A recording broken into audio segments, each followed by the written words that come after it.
Hello, everyone, and welcome to the Obvious Chat Google Hangout. We are live right now. I'm so excited to be here. Thanks to everyone who stuck with us with our technical difficulties from last week. And I think right now we have everyone on the line, and we're just excited to kind of jump into this chat. And as you may know, we're here to discuss the film Obvious Child, which is out in theaters right now. And basically what this is this is a romantic comedy that deals with abortion in a very straightforward way, very groundbreaking, very hilarious film. And we're lucky enough to be here with two of the filmmakers as well as two amazing activist advocates to kind of talk about this movie. A little bit about the hype around this movie. It's been called the movie about abortion that we all have been waiting for. That's something that Steph Harold said about it on Feministing. It's been really heralded as a hilarious, really frank movie. I personally saw the movie. I was on a date. It was amazing. You don't have to be on a date to see the movie. You could go see it with your mom. You could see it with a politician. You could see it with a doctor. It's very versatile in that way. So highly recommend if you haven't seen it yet, please go do that. And if not, you can still join us with the chat because we're going to be touching on a lot of different issues and themes that were raised by the movie. So who do we have here right now today? We have Gillian Robespierre, the writer and director of the film, and she's actually here with Elisabeth Holm, who's the producer of the film. They're the ones that are sitting together. And then we have Dawn Laguens. Dawn Laguens is the Executive Vice President and Chief Experience Officer at Planned Parenthood Federation of America and the Planned Parenthood Action Fund. So lots of awesome work there, and we're excited to talk more with Dawn. And then we also have Julia Reticker-Flynn, who is the Associate Director of Youth Organizing and Mobilization at Advocates for Youth. And Julia is awesome because she's the campaign director for Advocates 1 in 3 campaign. You might have heard about this campaign. It's an awesome campaign that's working to start new conversations around abortion by sharing personal stories, which I think you can see where we're going with this. This is all going to mean a great conversation today. So let's jump right on into it. I think we should start maybe where this all began, which is with the filmmakers. And so Gillian and Liz, thank you so much for being here. And I would just love if you could kind of kick us off by telling us a little bit more about what made you decide to make this film, kind of what inspired you to develop this film, and maybe even tell us a little bit about what the reception has been so far. Yeah, definitely. Thanks for having us. We're really excited that this is working out today. It's a really good story. I think the story of how the movie came about and how Liz and I met and collaborated to turn it into a feature, it's fun, so I really like telling it, and I'll tell everyone today. It started in 2009 as a short film that I co-wrote with my very good friends Anna Bean and Karen Main. And we were a little disenchanted with authentic stories about women growing up in their late 20s and dealing with unplanned pregnancies, dealing with breakups.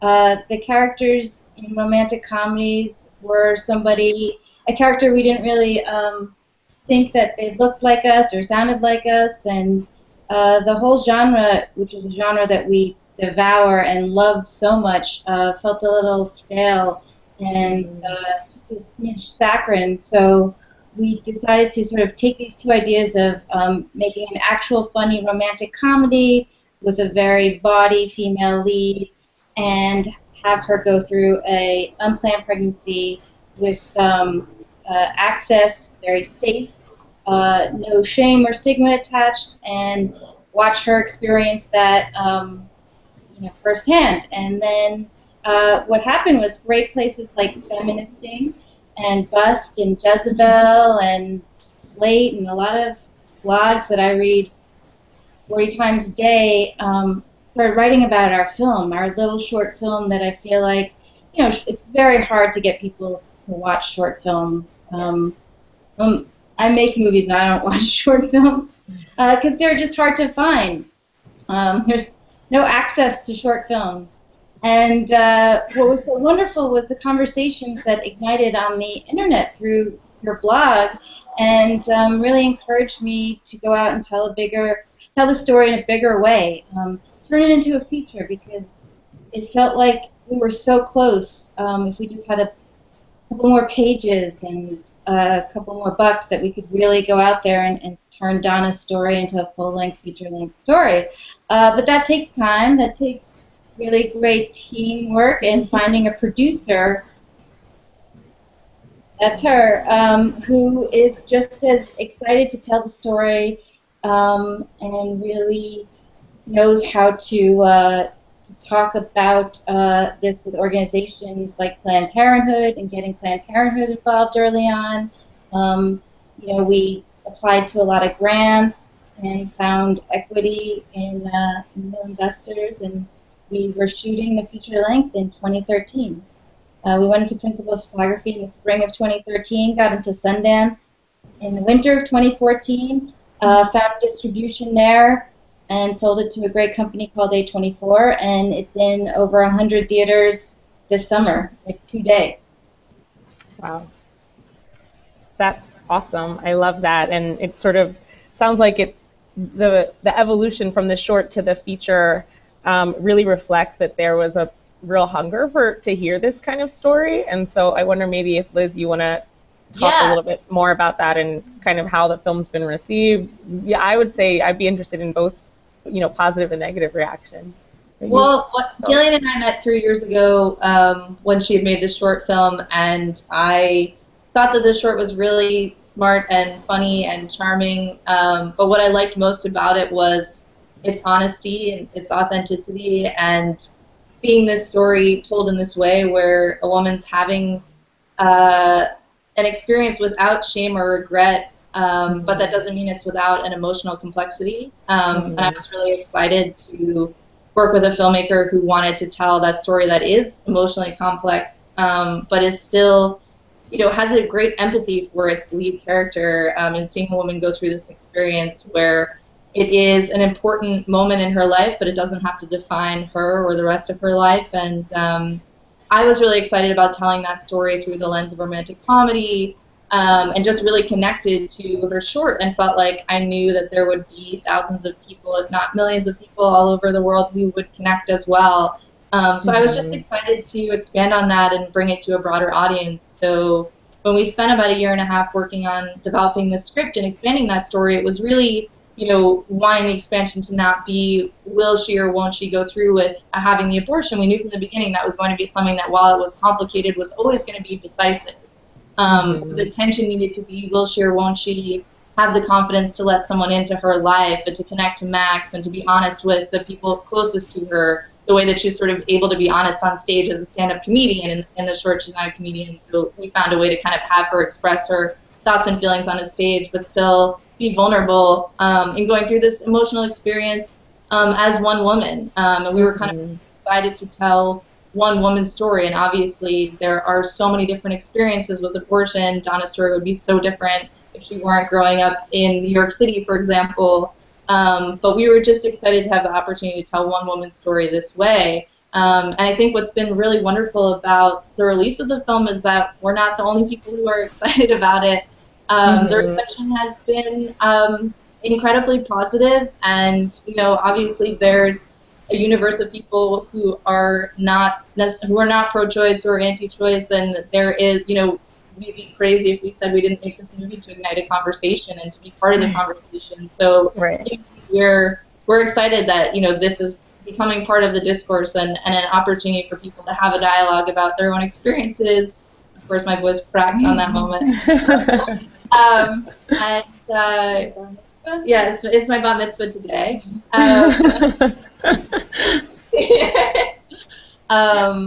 Yeah, the reception has been, you know, a dream come true, and the conversation is continuing. We opened in New York and LA on June 6th, but really just expanded nationwide at the end of June. So cities are still, you know, the release is still rolling out. We're still playing in more and more new cities and new theaters, and momentum is building. You know, we're really excited to have the opportunity to talk to you guys more about it today. Hopefully the movie will play in theaters through the end of the summer, so if people haven't seen it yet, you know, we're excited to hear what you think after you've had the opportunity to see it.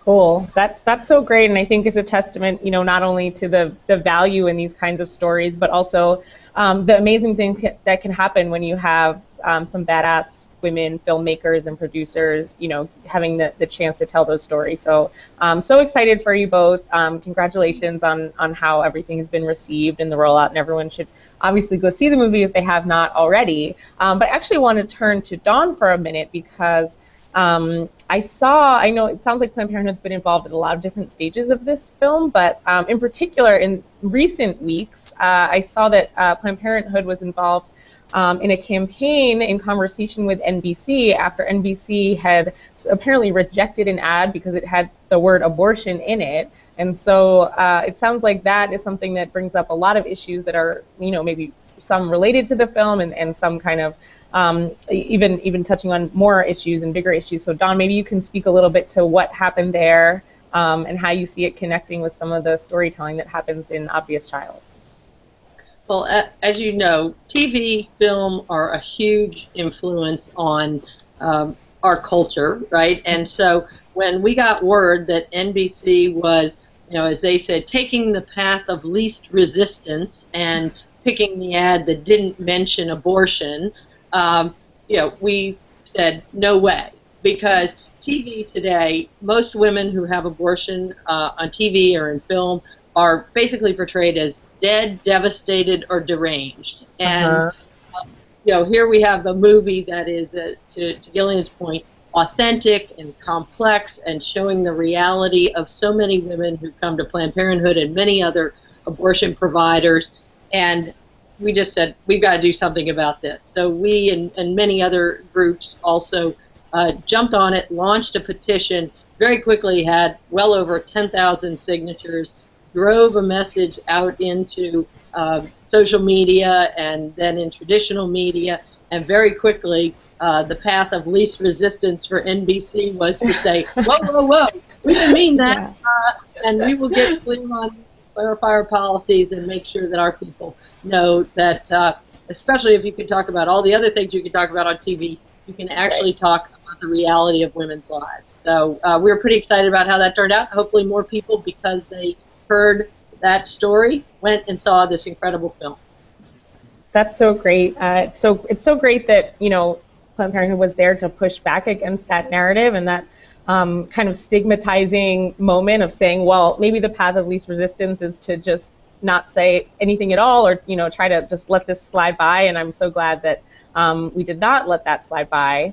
And I think that that also raises a really important issue that I'm hoping maybe Julia can speak to, which is kind of the current political climate around these issues, around abortion, around reproductive health, around birth control. You know, we've just had these two major Supreme Court rulings that will really have so much to do with bodily autonomy, women's health. Not a lot of positive news coming out on that front, and it just feels like these issues are really bubbling up, not only culturally and not only in the media, but also politically in our legal system. And so I just wonder, kind of, is this movie part of a shift that you've been seeing, Julia, in terms of how these issues are being portrayed, and kind of what are maybe some of the impacts of talking about or not talking about abortion? Yeah, I think Obvious Child is a really important part of the shift in changing this conversation. Because unfortunately, so often when we hear abortion mentioned in the media or on megaphones or in our television, we sort of hear from the politician who is shaming. Can you hear me? Yeah, and shaming or destigmatizing or stigmatizing people who have abortions and really dehumanizing that experience. And what this movie does and what stories do is really contextualize the conversation in people's lives. And we've seen through the 1 in 3 campaign that actually has the power to not only destigmatize abortion, but change people's attitudes in support of abortion access. And one of the pieces that I loved about this movie and this story in particular is so often abortion is seen as an experience that we should not talk about. We see it as breaking relationships, but in this movie what we see is when Donna opens up about her experience, it actually deepens the relationship with her mother and might even be the beginning of a new relationship, which is really exciting. And I think that narrative is almost never told, and it really challenges the stigma we see being portrayed. And politically, what was mentioned earlier is, Donna's story is a story that a lot of us are advocating for. She's able to make the decision.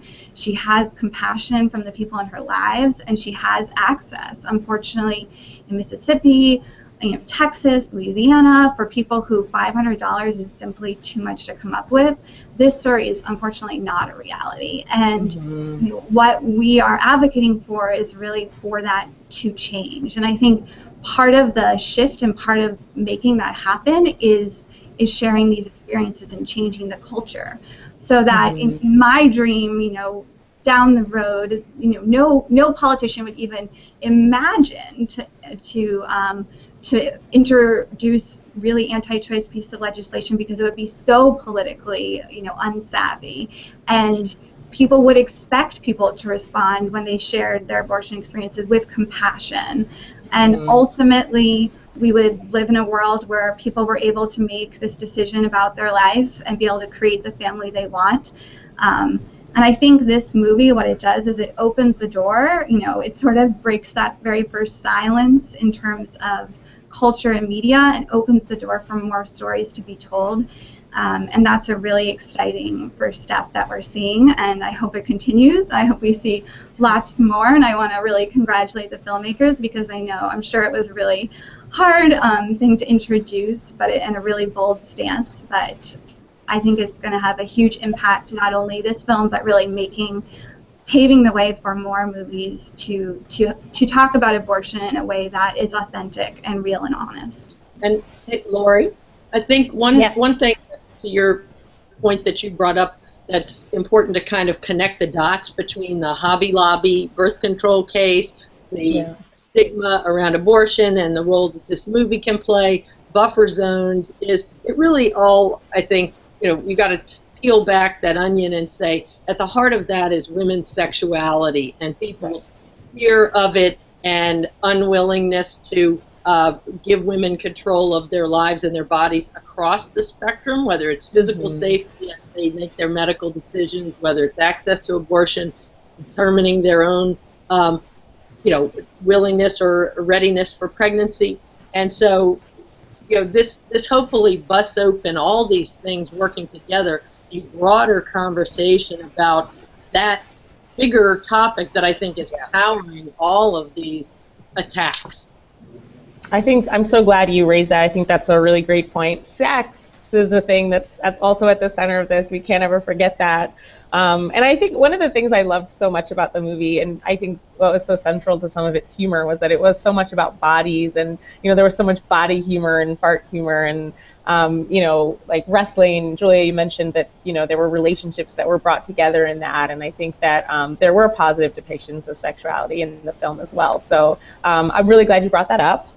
And speaking of fun topics like sex, I think that we have a little bit more time. So one thing that we thought would be fun to do is, Feministing has an interview series that's been going on for many years, and we've had the opportunity and the honor to ask a lot of different feminists who've come across our radar this one question. They've all answered it a little bit differently and put their own stamp on it. So hoping you all will do the same for us today, and we'll just hope that you'll share with us if you were to be stuck on a deserted island and you could only bring one person with you, perhaps one feminist-minded person with you. Who would that be?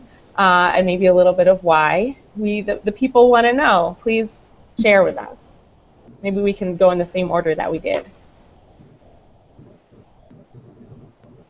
Oh, us first. Yeah, that means you guys first. Don't feel put on the spot. Thank you. I think, would it be really nerdy if we just brought each other? I'm gonna bring Liz. Liz will bring everything. She'll bring the computer, the charger. I'll bring the Wi-Fi. Coconut water. Yeah. Which will be on the island, but she'll have the ability to, she'll have the straw. Well, no, you bring me and I'll bring Jenny Slate, and that's the great loophole of how we can get the three of us on one island together. And I always carry SPF around, so I think we won't get, You two are glamping on an island with Jenny Slate, is what you're telling me. You're having a glamorous experience on this island. That's the pitch for. Okay. Yeah, exactly. That sounds fun. I want to come to that. Those are pretty good answers. I like it. Let's see, Dawn, would you like to weigh in on this very important topic? Yes, I'm going to see their glamp and up it, because the person that I was thinking to bring was Beyonce. And I recently wrote a blog post, actually, about all the attacks and stuff on her for the Mrs. Carter tour, and about how she is really out there, in my view, defining her own feminism and living her life and crushing it and reaching all of these new audiences in really powerful and important ways. And so I think we have to start thinking of a new broadened definition of who gets to be a feminist and drive that narrative. So, and I also figured it would be entertaining and they would really be looking for her. There's the strategy. Got it. Oh man, very brilliant. I see the scheming that's happening here. Great. Julia, do you care to take a stab? Sure. I guess today I would say Sonia Renee, and she is the founder of The Body Is Not an Apology, which is a movement for radical self-love and really breaking down stigma when it comes to all different types of things. So she's really inspirational. Whenever I need motivation, I kind of go and watch her YouTube videos and slam poetry, so I would bring her. I love it. Thank you all for hearing me on that. And so I guess it looks like we have about a few more minutes, so I'm going to pull a question or two from the obvious chat hashtag on Twitter. So now's a good time, if you haven't already, to send questions using that hashtag on Twitter. But we do have one that's already come up that I think will probably be interesting for you all to speak to. And this is something that we sort of have talked about already during this chat, which is that, Donna's story is one story, and that there are so many more stories like hers, and that are similar or different in various ways. And so someone asked, how did or do you plan to use this movie to get at and express the widely varying experiences that folks have with abortion? And so we talked about in some ways what would be different, if Donna lived in a different place or had a different racial identity or had, was from a different class or background, or, there's so many different factors that come into play when we're looking at these experiences. And so I'd love to hear kind of any thoughts that this question raises with any of you about using this movie to tell more of those stories or shine a light on more of those different experiences. Well, I think for us, one incredible experience of going out and doing Q&As for the film, every time we've ever screened the movie for an audience, people come up to us afterwards and tell us their story, or tell us how seeing this film changed their own narrative for themselves. Even when we were interviewing crew for the film, people that we interviewed would tell us about their experiences with this, and I think we're just excited that this is a movie that makes people want to talk and share. Yeah. And so not to cop-outedly throw it back to said question, but I think it's hopefully it's also what are you doing with this film? And how I think we're excited that people feel like this movie is creating a safe space for people to share their own experiences, which we know are vastly different from woman to woman or man to man. I mean, some of the people who come up to us to tell us their stories are men who, whether it's with a partner that they were close with or the woman that they did or didn't take to the health center. I think it's something that really is a strong experience for people from all walks of life, and we've been really grateful for the people who have wanted to share with us, and I hope that they will share with their friends and family, just like Donna found the courage to do in the film. So two things that from the great work that you all did is somehow you managed to hit right the line between not creating this perfect person or this completely imperfect person, just a real person. And I think that gives all the other real people, because abortion is a legal safe part of many real people's lives, the permission to step forward with their own imperfect stories. And that's a real gift you've given them. I think that's really great. The other piece that really struck me is, boy, talk about a how-to guide to being a good mom, a good friend, a good boyfriend in this, but again, without being preachy. And that is just a filmmaker's skill, whereas if I made it, I'd be clubbing you over the head with the message. You really let it happen in a fantastically authentic and powerful, permission-giving way. So thanks for that. Thank you. Do you care to add, Julia? We have a moment or two. I guess the only thing, most of it's been said, but I think, you know, the movie really opens the door to more stories. And, you know, what we've learned also through the 1 in 3 campaign is that, you know, there isn't really a perfect abortion story that's going to change everyone's mind to be supportive of access. And so, and there's no perfect messaging box. And so what we've seen is the more people that share, the more people that open up, and sort of the more stories that people are willing to listen to, really has the potential of shifting the culture. So I think it's a great opening door. Hopefully everyone who watches it, you know, it creates spaces for them to be able to share their experiences and share how their experiences might be different than the ones that are part of it, and they might experience different emotions or might have different realities.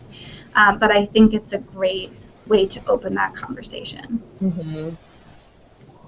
And Lori, as the mom of 15-year-old triplets, I was going to, I said, I'm going to take you to see this movie, and no issue about the abortion, but don't drink as much as she does. That seems like good advice.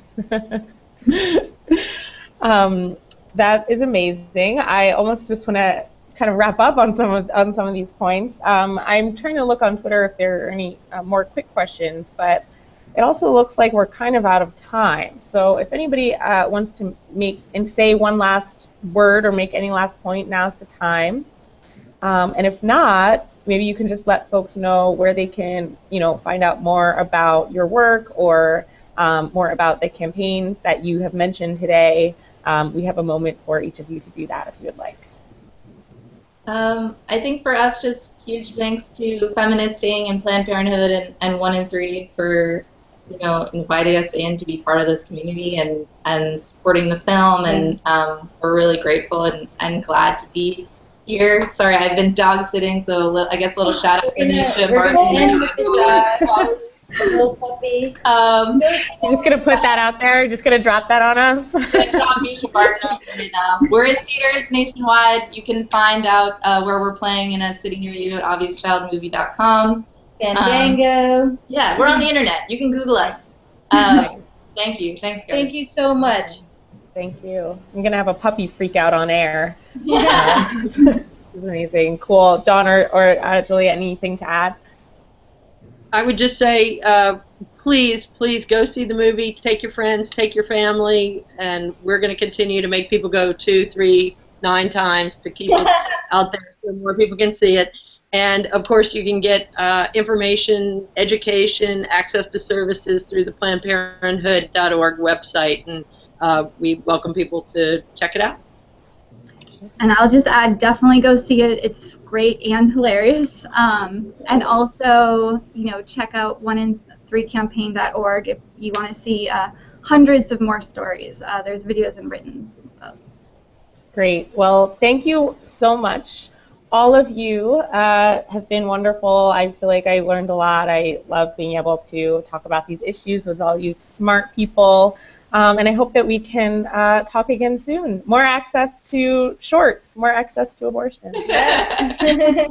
Thanks, guys. Thanks, Bye. Bye.